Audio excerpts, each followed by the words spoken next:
For past 2 years, we in our book club spent time with Plutarch and read all of his lives exactly as they were presented in the modern edition, which means parallel with one another and out of synchronicity and chronological order, but they are presented in a way that Plutarch wanted them to be. Anyway, it was a really large project and took up a lot of time. And honestly, I want to present some of the findings that I learned about these leaders and about their qualities, about their virtues and morals, and kind of preserve them in a video somehow.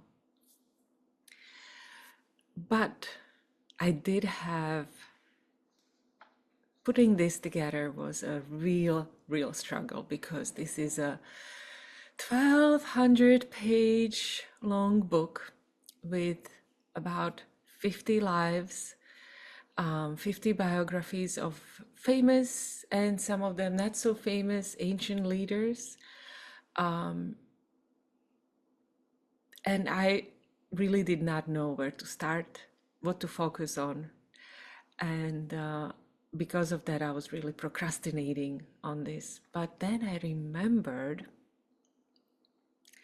the life of Demosthenes. Demosthenes was a Greek politician and orator. He was not born to be an orator. He had some kind of speech impediment. And once when he decided to go and speak, like giving a speech in ancient Greece was a huge deal. So once he wanted to give a speech to people and he had to leave ashamed, like we see on a picture on the left. So then he decided that he's really going to practice really hard. And the way he practiced was that he would put stones in his mouth to get pronunciation clearer. He would speak as he would run up the hill to get his breath stronger and be able to breathe even when he's out of breath. And then he would also speak to the raging waves of the sea to give power to his speech. But these are not the reasons why I was thinking of Demosthenes. One of the things that Plutarch mentions is that he would, in order to really force himself to focus on his studies and to focus on his practice and not be distracted by other people, by what's going on around in Athens and by all the gossip, he would shave half of his head so he would look atrocious, which would force him to sit down and focus on his work. And I remember that as I was needing to sit down and start writing this presentation and figure out how I'm going to present it. So I said, okay, I'm going to also sit down and force myself to write for 2 hours. Not do anything, not go do my laundry, not go do read a book, not go outside, not call my friend, none of that, right? Not check the Facebook, or I don't go on Facebook, but some kind of other social media. But set time for 2.5 hours uninterrupted writing. So this is one example of how we can learn from these ancient leaders and from Plutarch. But Demosthenes is not the only one who had some kind of a speech issue that he had to overcome. For example, Julius Caesar, he was also not, he is described as this like a gentle, pale skin, smaller statue man who did have epilepsy. So that was the real obstacle when you are to face an army, right? And but he used, for example, his Gaelic wars to strengthen himself and to strengthen his body and to strengthen his nervous system. So he didn't see his disability as an impediment. He saw it as something that he just needs to overcome to become who he wants to become, just like Demosthenes. Another politician, Pericles, he is described as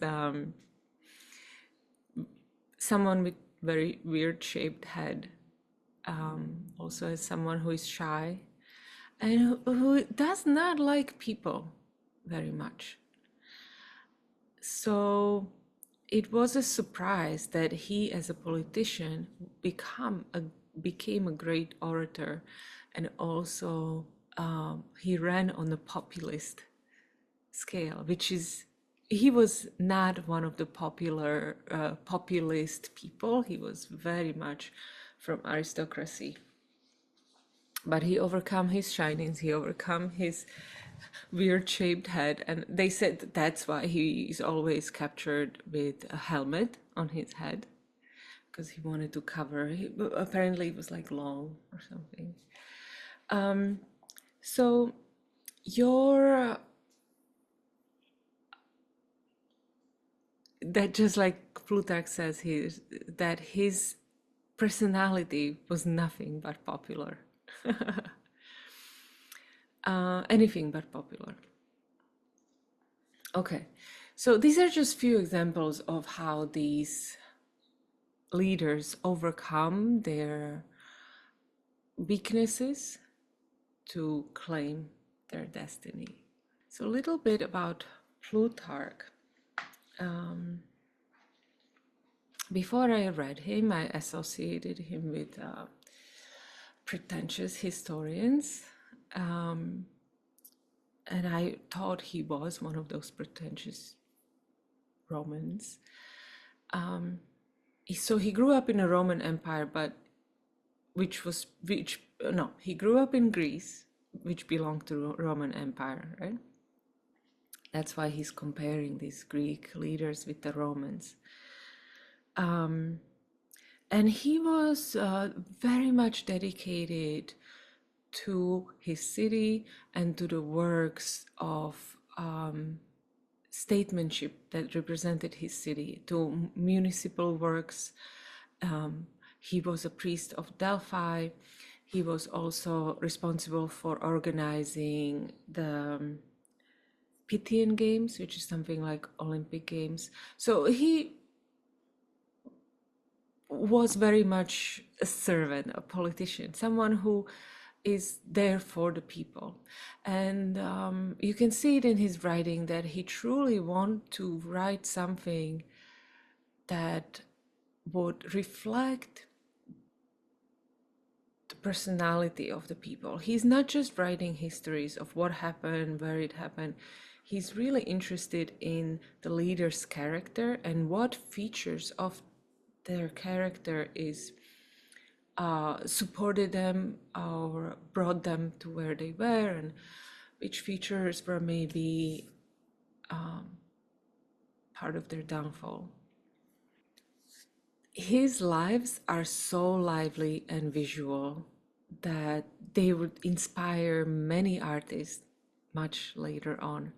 One of them was Shakespeare. Shakespeare actually took 4 lives from Plutarch directly and made a play about them. Mark Antony is a play taken from Plutarch. Dialogues, scenes, everything is taken from Plutarch and made for the stage. This is the picture is a scene from Shakespeare play, how Cleopatra is pulling up Poor Mark Antony. And on the left, we see description directly from Plutarch, where he's saying, "Never, as those who were present tell us, was there more piteous sight. A man, a general, who is hanging on thread, being pulled by two women, stretching their arms up, stretching his arms up towards them." That's just one example of art that Plutarch inspired. Here's another one. This is by Jean-Paul Laurens, Cato the Younger, as he's committing suicide. Another one, for example, is this picture, Alcibiades being dragged by Socrates from his party, which is also very much described in Plutarch. And yes, Socrates plays a role. Alcibiades is in there because he was a general during the Peloponnesian Wars. He's a very colorful character, although not without faults, or mostly with faults.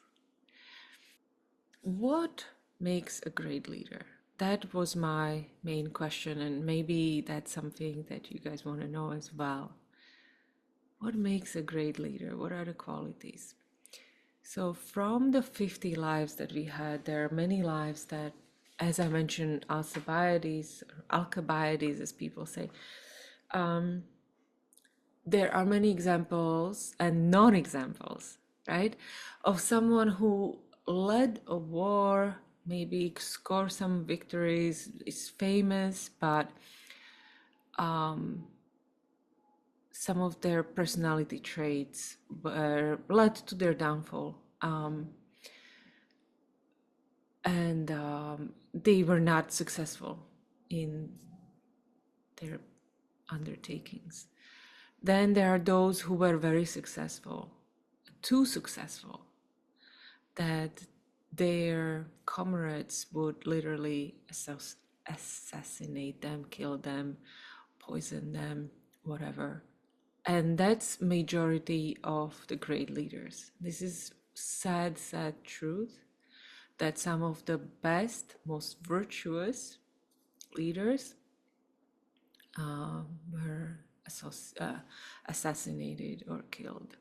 Even someone like Alexander, right? They say, he died of some kind of fever, but many also argue that he might have died because of poisoning, because his troops were just so unhappy on the campaign and did not see other way out of it. And actually, this is very interesting because in these lives, Plato also plays a role. So we have Socrates, we have Alcibiades, we have Plato as well, being spoken in Life of Dion exactly. Now, Plato was a philosopher and he did write a lot about government and about ideal government. And he wrote a book written Republic, right? So he really positioned himself as someone who knows how to lead a country. And he is given a chance. He's given a chance 3 times to do something about tyrant in Syracuse. He meets Dionysius the First, who is a terrible tyrant, also mentioned in Plutarch's Lives, but not as one of the lives. He meets Dionysius the Second. He is exiled by him, gets into disagreements, and then he gets to actually lead Dion, who overthrows Dionysius the Second and becomes a tyrant in Syracuse. And Plato gets to give him advice, gets to write him letters, tell him how he should proceed in this undertaking. So here is Dion. He grew up in Syracuse, but because he was very rich, he was able to travel and then study with Plato. He was actually the one that brought Plato into Syracuse, that maybe through philosophy and teaching, either Dionysius the First or Dionysius the Second will be able to amend their ways. Unfortunately, it didn't happen. But also, it didn't happen with Dion, who really saw himself as this very virtuous and very wise person who brings justice to Syracuse. Unfortunately, he did not. He just created more factions, and he was also killed, assassinated by one of his people before he was able to. People simply just did not like him. He was too stingy, literally. He did not appeal to the popular cause. He did not understand the popular cause either. Even though he tried to rule in a democratic way, he did not set strong rules and strong laws that people could obey, and so therefore there was a more upheaval and more factions and people fighting against him and so on. So this is just an example that I wanted to show at the beginning, that leadership is not a theoretical science. Leadership is a practical science. It requires being in front of people, dealing with people, and living that life, understanding people. Someone who is locked up in some citadel and is living off the hard work of others will never be able to understand regular people or rule them. And you need to see how your words, how your actions, what effect they have on people. If you ever want to lead, just go with practice, because there is not one way of leading and there is not one perfect way of doing it. You can only lead people that you have in front of you. It's a relationship. It's you need to be able to understand the people and what they're going through, understand their culture, their ethics, their morality. It's not about just setting up some just, fair, equitable laws. You know, as the great leaders never wanted to change the people. If they wanted to change, they wanted to change the laws. They wanted to kind of bring goodness to the whole state, freedom maybe to the state, but they never actually were going for changing the people. So let's take a look at what it really takes, what these great leaders did. And I'm not saying they were without fault or mistakes, but they are considered as great because they were able to carry almost beyond human ability, feats beyond human belief and ability. First, very, very important, and maybe you don't consider it with that quality with leadership, but it's creativity. You have to be creative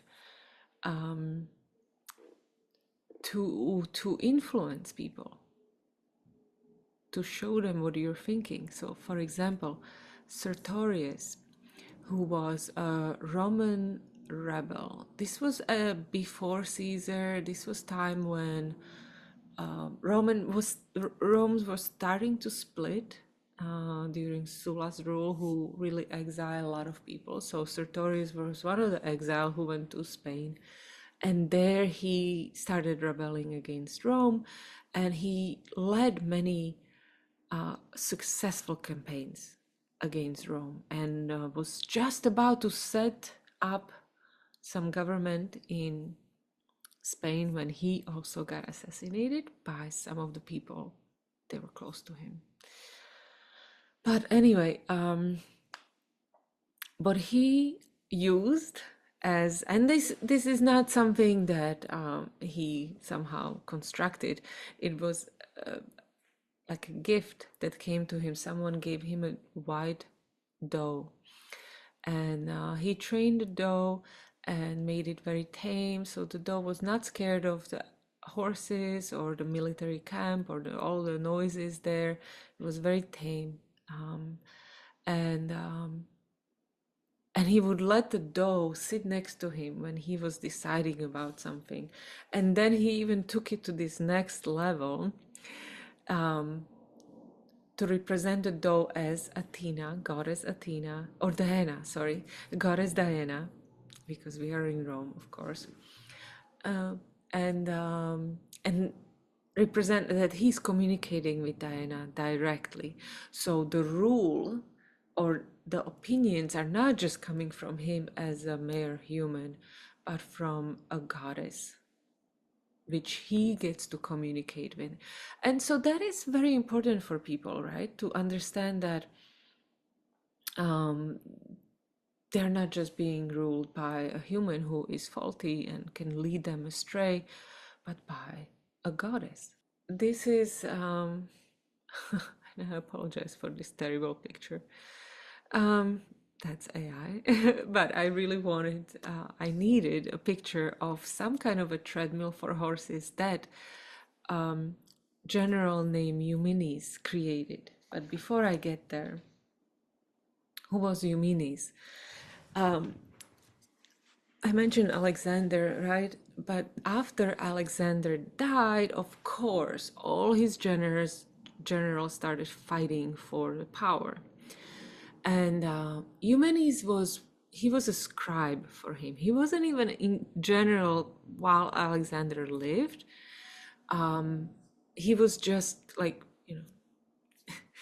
admin. But he was very smart, and he was Greek. So people did not, these Macedonians did not respect him.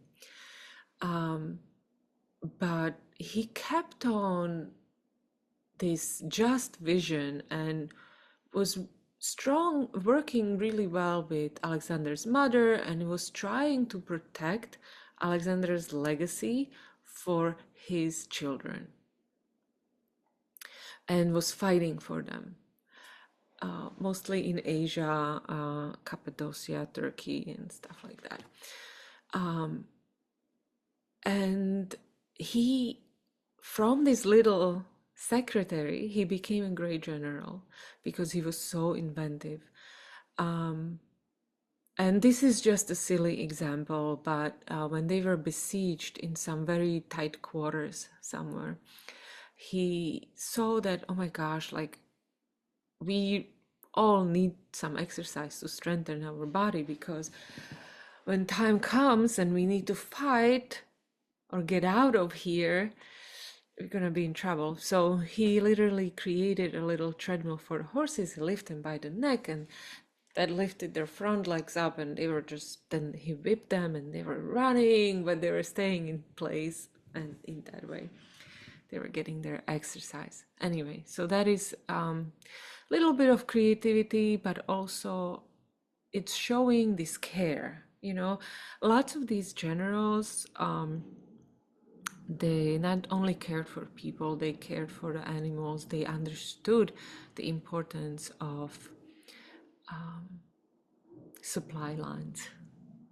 And they understood that, it's not just horses, but there are donkeys and many, many other animals that help the army on the march. Okay. Great leaders are also able to tell the story and spin the reality in their favor. For Romans and Athenians were very superstitious. Maybe we can say they believed in higher powers, and that I'm not saying it disparagingly. You can clearly understand it, and we still have it. It's like it's just like a fear that comes over you when something doesn't go right, that you try to protect yourself from. So, for example, Romans would not appoint this priest because at the time when he was putting something on a priest's head, a mouse squeak. And it was such a bad sign because that reminded them of poverty and of destroying and eating up of their resources. So they said, no, no, no, no, no, we can't have that. Especially for someone as a priest, right? And you can say it didn't work for them because Rome was became one of the most powerful cultures in the world.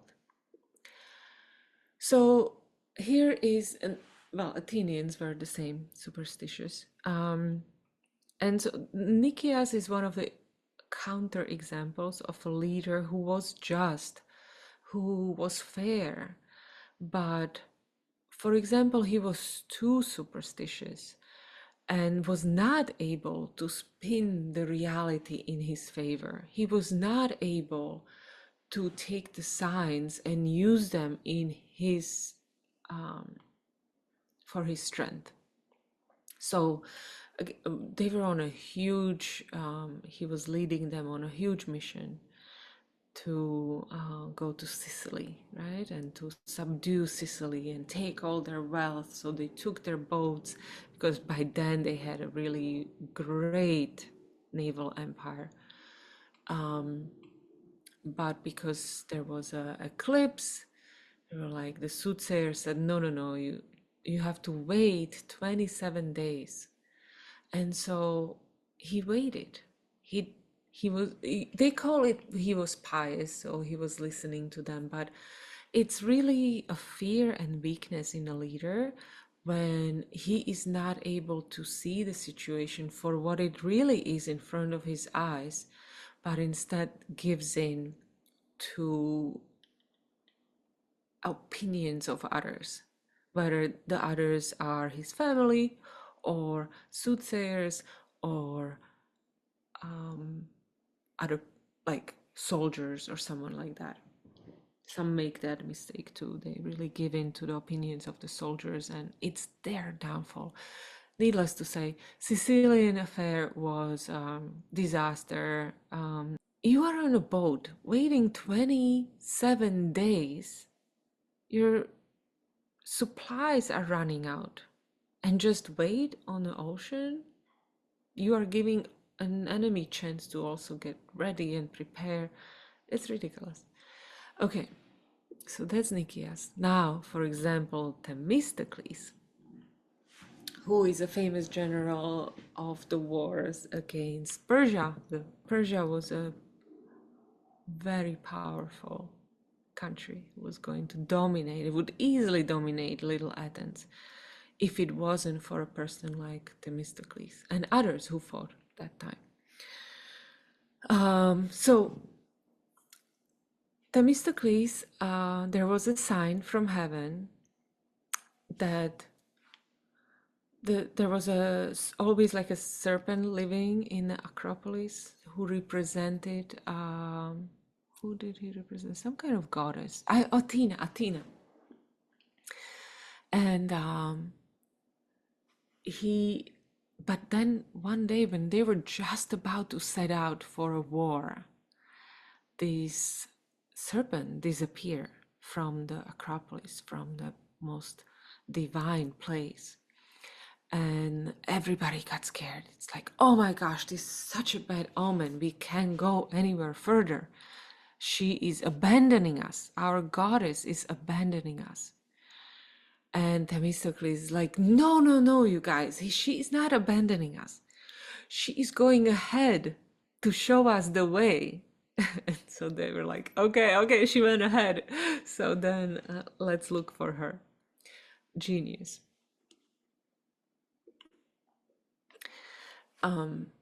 So, another great quality is that these great leaders are masters of information. Let me just give you examples. There are millions of things that can go wrong when leading an army, right? If you ever led a group of people, you know how hard it is. Everyone wants to do something else. Everyone wants to have different goals and different fears. And now imagine that 1,000 times more. And also you are asking these guys to die for you. So that's not a simple task. And so here, let's take a look at what have gone wrong on these campaigns. Okay, this is from the life of Brutus, very famous as a very famous person from Shakespeare and from history, as who became famous for killing Caesar. We have his life, and just a little side note about his life is he was truly virtuous and strong person, but his opinions got pulled by the majority and by maybe the wrong side. And anyway, and then he is led into this war and does not look like he has much experience in warcraft. So here is Brutus and Cassius fighting against Octavian and Antony. And at the Battle of Philippi.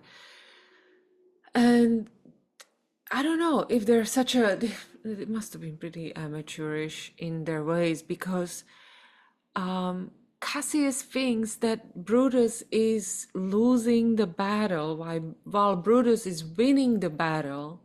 So Cassius is so desperate because he lost, he kills himself.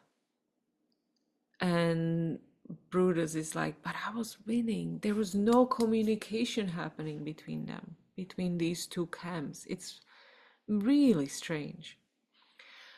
I mean, they had no phones or things like that, but still. We'll see. I'll tell you a little bit about Caesar later, but one more example. Lucullus, who becomes famous later for his extravagant dinners, but he was a very accomplished general, especially in Asia, fighting someone called Mithridates,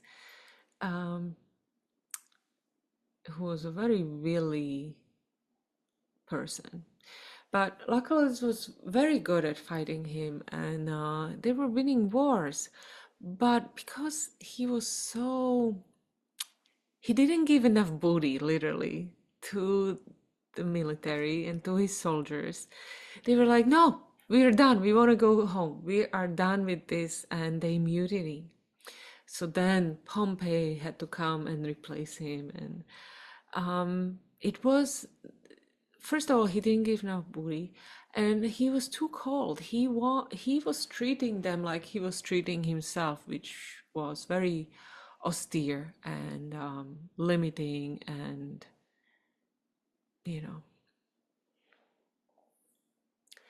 so that is a bad example. But Lucullus wasn't a bad person. That thing just did not work out. Even later on, he goes back to Rome, and he's still very detached. He's not a politician. He does not like dealing with people because he sees people as disappointing, not up to his standards. Now, Julius Caesar led so many campaigns, and especially when he was, all throughout his campaign, people were just constantly astounded how fast he shows up at some place, the information he's able to gather, that they almost thought that he must be supernatural in his powers. the way he was obtaining information, how fast he was obtaining his information, how fast he was accomplishing things. He had spies everywhere. He was on campaign in Gaul, but like not only was he writing his book about that, he was also communicating with the sending orders back to Rome, but also got a moment to talk about poetry with Cicero. He was just a man of information. He loved information. And I think as a leader, that is something that you have to love, because you need to know stuff. You need to know everything and not close yourself from it. Okay. Understanding of human nature. Let me see. Let me show you what I mean. First of all, is the generosity. Showing this is something that all great leaders have in common. They appease the masses with gifts, because as if through their wars and through their struggles, they see that these things come and go, these material gifts come and go so easy, yet they help others. They don't want to hold on to these material things as much. They see like, okay, I was able to grab it now, I'll be always able to find it. Let other let others enjoy it. So yeah, when Alexander goes to Persia,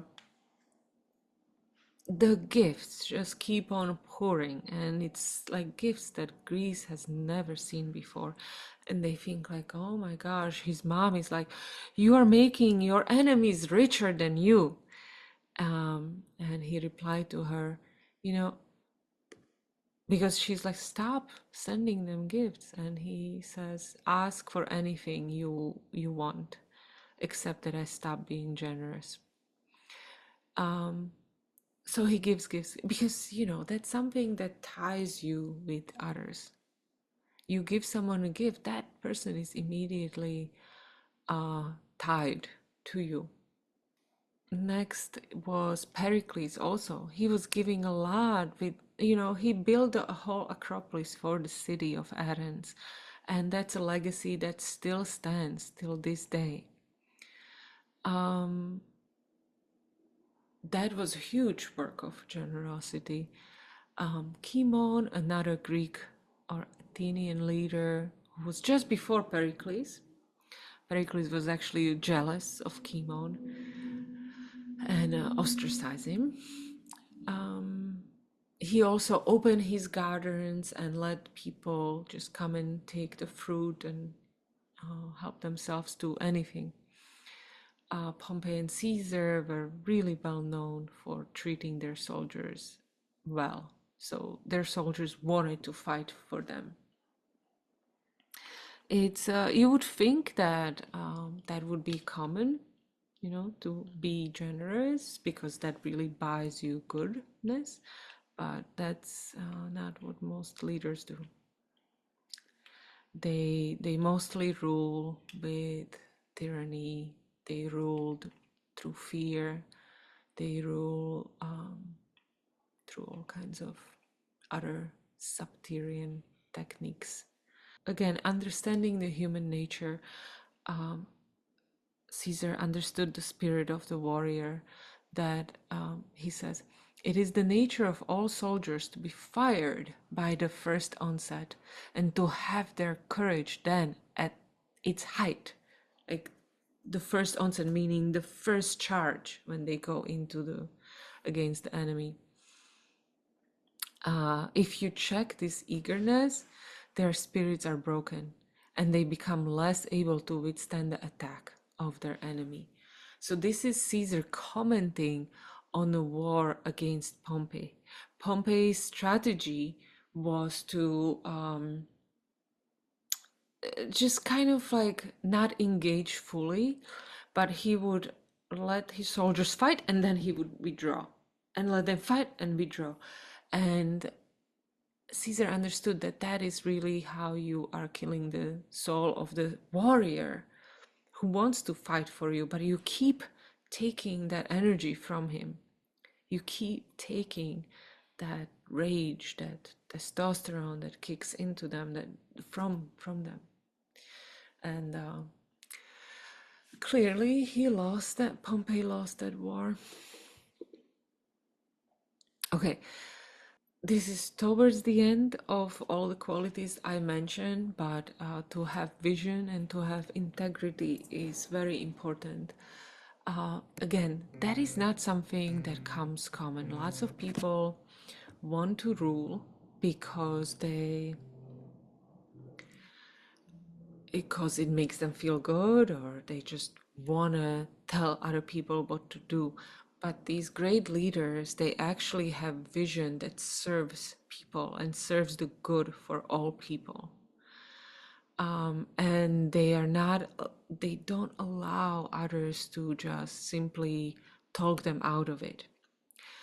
The bad leaders, or those who are not able to accomplish as much, are put in a position, but they don't have vision. They don't know what to do or where to take these people. So let me just talk a few examples about it. For example, Mark Antony again. I bring him, this is the second time I'm bringing him up, but he really did upset me.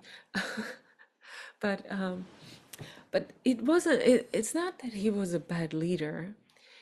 It's that he was a great commander. He was a great soldier. Other soldiers really looked up to him. He was from aristocratic family, very old family in Rome. But he became a leader more because other people wanted him to be than he had, because he had a vision of some kind. He just wanted to live the richest life and own a lot of things. And we know him because of the Antony and Cleopatra story. But the way it's described in Plutarch, that he was literally a slave to Cleopatra, and they had many children together. It was a long love affair that lasted for like 15 years. And we know that it ended with the death of both of them. But he was, in this instance, at the Battle of Actium, he's fighting Octavian forces, and Cleopatra's ships are there, his ships are there. People are telling him, let them fight, let us fight on the land. He's like, no, because we have Cleopatra ships, so we're gonna be really strong. And the battle, this is in the middle of the battle. The battle is going fine. It's not decided which way it's going to land. But somehow Cleopatra is like, decided that she's gonna leave. Antony sees her ships leaving, and he immediately takes off after her, leaving his soldiers fighting. And Plutarch is not as upset as I am about this, but he just says, he acted like, I like this section. Antony made it clear to all the world that he was swayed neither by the sentiments of a commander, nor of a brave man, nor even by his own, but as someone in pleasantry said, that the soul of the lover dwells in another's body. He was dragged along by the woman as if he had become incorporate with her and must go where she did. So Plutarch's trying to understand it. It's that like he is not a master of his own body, literally. Like his body is part of hers, and he has to go where she is. So I think, and the way Plutarch describes it, it wasn't that he was scared or that he also saw the battle going badly. He describes it like this, the most irrational action that he might have taken. And after he does it, then he is so disappointed in himself. He goes in this desert and just is like pondering his life. So on the other hand, okay, another time I'm going to mention Themistocles, because what he achieved against Persians was amazing.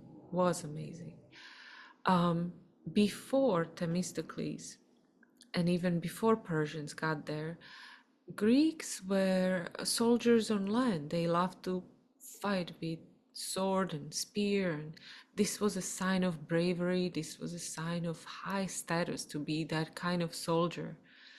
But Themistocles was like, well, we have to go to the sea. We have to start building ships, and that is going to be our strength. It was hard to convince people of that because, as it says it here, Themistocles robbed his fellow citizens of spear and shield and degraded the people of Athens to the rowing pad and the oar. It's not as graceful to be on a ship rowing a boat, because that's what soldiers then really become, right? You don't really fight. You're just there with the ship, and when time comes, then you fight a little bit. But it's really like you have to row this boat. So, but he was able to do it. This was his vision, and from that moment on, the Greece became the naval empire that they were for the next few years. But my main point is that the great leaders are not born in vacuum. They don't exist on their own. They're a product of their culture. Alexander was a product of a Greek culture and of Greek philosophy. Aristotle was his teacher, and many other people were his teachers. Many people in Greece were incredibly inspired by Homer, and that's why oratory and talking was such a huge power, because it was able to sway opinions of others. And so by the time Alexander, who is not purely Greek, yes, but he is growing up with that culture, he finds Achilles as his hero and tries to imitate him. That is the true power behind Alexander, that cultural belief, that mythology, that story. The same with Caesar, even though we don't see it that way, but he was brought up on this mythology of the Rome, but also of understanding of strong Roman mentality and this inquisitiveness and adventurous of Roman culture, and that is what propelled him. It was the struggles in the Senate and the attempt for his glory that brought him far away into Gaul and into Great Britain, even to conquer and to see. So and that was exactly what I was thinking of with the Syracuse and Dion. It's like Syracuse did not have a distinguished culture, writers that they identified with. It was a culture of merchants and, people that maybe sophists, people that come and go, but didn't have like a strong cultural identity. So it was very hard for a leader to come and lead people who did not know what they wanted, and they were all into just buying things and their riches and luxuries. So, speaking of luxuries and riches and cultures, Sparta is a very clear example of a culture that carries the people.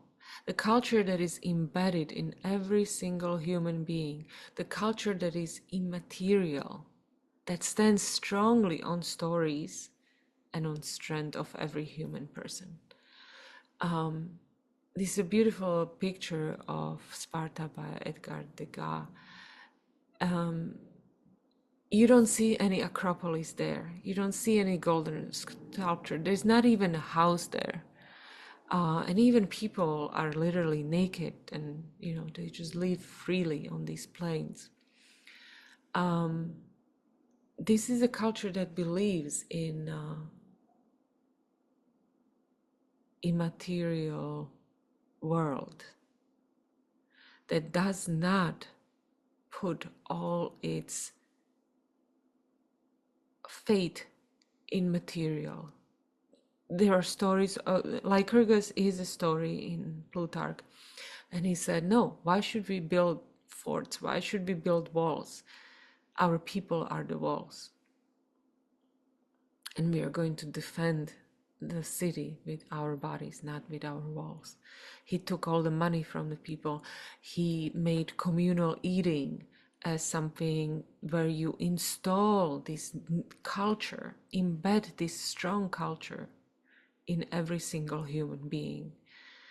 And maybe one day the story of Sparta will be sought as mythological, as something that did not ever exist, because we don't have any material leftovers from it. Nothing, right? Because it all disappeared. But what we have is the ideas. We literally have the words that these people spoken, because they were known for their laconic speech. And we have the story of 300, the bravery of men that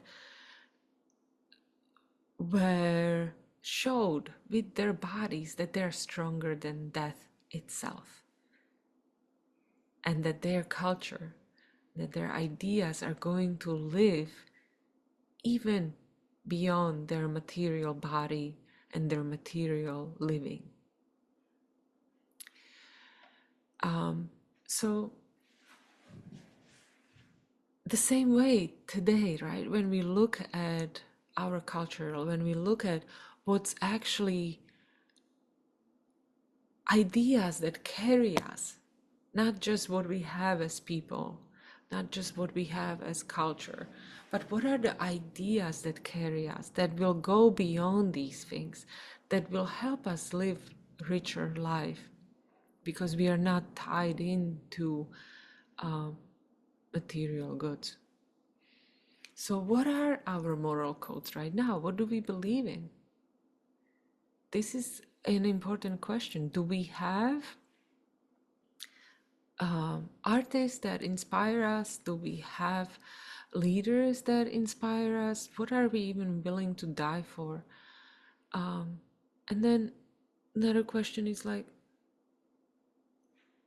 who you are today, right? It's a result of maybe someone that inspired you. Maybe it was someone in a movie, maybe it was someone in the real life, maybe it's someone right now, currently, still. Maybe it's someone, an ancient figure from the past who might be inspiring you. That is the power of ideas, that is the power of stories, that is the power of the immaterial. That is what really forms us as who we are. And so therefore, like, these leaders, they were just a tip of the iceberg. They're just something that we have left over, but they stand on much richer and strong cultural ideas. And not every culture is strong. Not every culture can create great leader.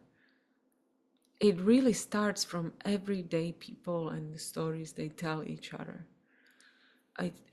It matters on these religious philosophical codes, on this immaterial reality. And as individuals right now at this moment, we create culture, we pass on stories, and in this way we are the participants of the leaders that we get, whether now or in the future.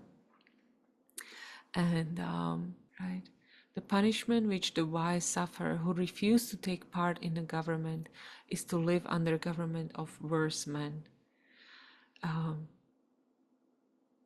Sometimes we find it easier not to say what we truly believe. Sometimes we find it easier to stay in the background. Yet then we get these leaders who are total power hungry monsters and don't care about people. That's because we allow them to come forward. Whether it came because of the culture or because we hid in the background. And then I found, and I want to kind of end with this quote, and then I'm done. I know I talked a lot. And please feel free to share your thoughts, ask me questions or anything. Who is your leader, who you find inspiring? What do you think are the important qualities in leader? In the beginning of life of Perikles, Plutarch does that quite often, and it's really cute when he goes on his little philosophical tangents. Sometimes he goes on naturalistic tangents, sometimes he goes on scientific tangents, and he is kind of right in his own way, even though 2000 years ago science looked very different. But he says, beginning of life of Perikles, the good creates a stir of activity towards itself and implants at once in a spectator an active impulse. When you see something that is good, whether it's a good actor or a good artisan who created something really good, or it is a good leader, or it is a good musician, whatever, right? It inspires, it's immediate that you want to replicate this in your life and create it. But virtuous action straightway so dispose a man that he no sooner admires the work of virtue than he strives to emulate those who wrought them. When someone is kind to you, you want to immediately return that favor. Because it's like, we are being kind to each other. Yeah, let's do that, right? Someone is being courteous to you, gives you seats, like, yes, I want to be that as well. It's immediate. That's something that Plutarch noticed a long time ago, that it's true in human nature. And it's lots of times we pay attention to things that are not true, not that way. We focus on the negative. We don't look for examples of the good. So this is just a little invitation. Allow the good to inspire you and look for it, because it has that power without you even thinking about it.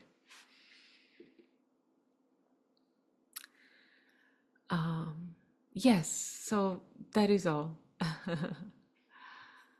Thank you so much for getting to the end, and please let me know what are your questions.